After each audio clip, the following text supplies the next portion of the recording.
సమస్యని మరి ప్రస్తుతం జగన్మోహన్ రెడ్డి గారు మాట్లాడుతున్నారు. 124 బటన్లు నొక్కిన ప్రజల కోసం 5 ఏళ్లలో 2 లక్షల పైగా ఖర్చు పెట్టారు, 2 లక్షల కోట్లు ఖర్చు పెట్టారని చెప్పి మాట్లాడుతున్నారు.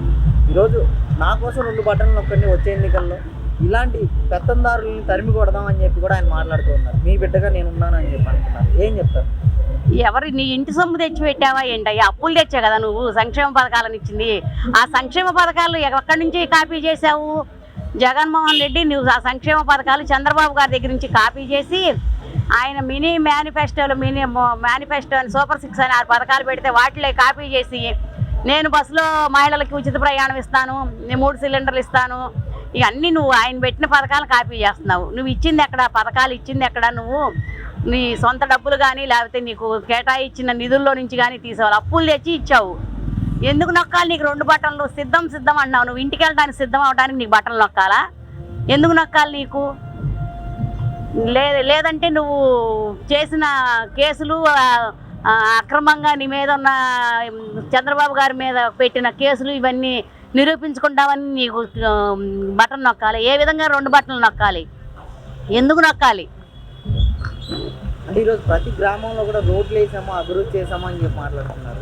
పేదవాడికి రాజధానితో పని ఏముంది? ఈ రోజున సచివాలయాలు ఉన్నాయి కదా అని చెప్పి అంటున్నారు. ఏం చెప్తారు? రోడ్లు లేకుండా అసలు ఎట్లా ట్రాన్స్పోర్టేషన్ అనేది లేకుండా ఎట్లా ఉంటుంది? ఇప్పుడు మా ఊరు నుంచి వస్తున్నాము, ఒక ప్రెగ్నెంట్ లేడీని డెలివరీకి తీసుకొస్తుంది, ఆ మధ్యలోనే డెలివరీ అయిపోతుంది. అసలు గోతులు మయ్యం. మా ఊరు కుర్రాళ్ళు పడి చనిపోయిన పిల్లలు ఉన్నారు, బైక్ యాక్సిడెంట్ అయి చనిపోయిన పిల్లలు ఉన్నారు మా ఊరు కుర్రాళ్ళు. అసలు రోడ్లు ఎంత అధ్వానంగా ఉన్నాయో, రోడ్ల గురించి ఎందుకు మాట్లాడాలో కూడా అర్థం కావట్లేదు. ఇప్పుడు రోడ్లంతా వ్యస్తవ్యస్తంగా ఉన్నాయి. నువ్వు పరిపాలించిన 5 సంవత్సరాలలోనూ రోడ్లు వేయించలేకపోయావా? నువ్వు వస్తుంటే మాత్రం నువ్వు వచ్చే ఏరియాలో అతుకులు గతుకులను మసిపూసి మారేడుగా చేసి అక్కడికక్కడ కొద్దిగా ప్యాచ్ వర్కులు కట్టిస్తావా?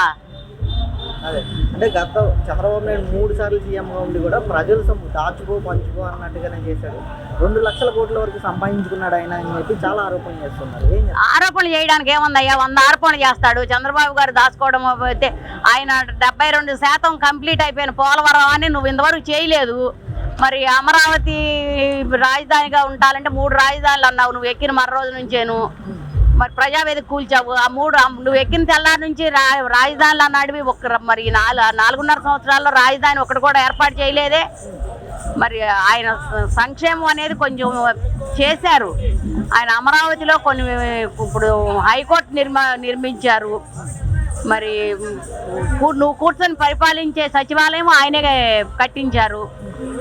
మరి ఆయన కట్టించిన ప్రజావేదిక నువ్వు కూల్చేసావు. నీకు కూల్చడం తెలుసు, ఆయన కట్టించడం తెలుసు. నువ్వు చెత్త మీద పన్నేస్తావు, ఆయన చెత్త మీద సంపద సృష్టిస్తారు. నువ్వు ఆయన అనడానికి తగవు అసలు. అంటే ఈరోజు అధికారం కోసం చంద్రబాబు నాయుడు ఎవరి కాళ్ళైనా పట్టుకుంటాడు.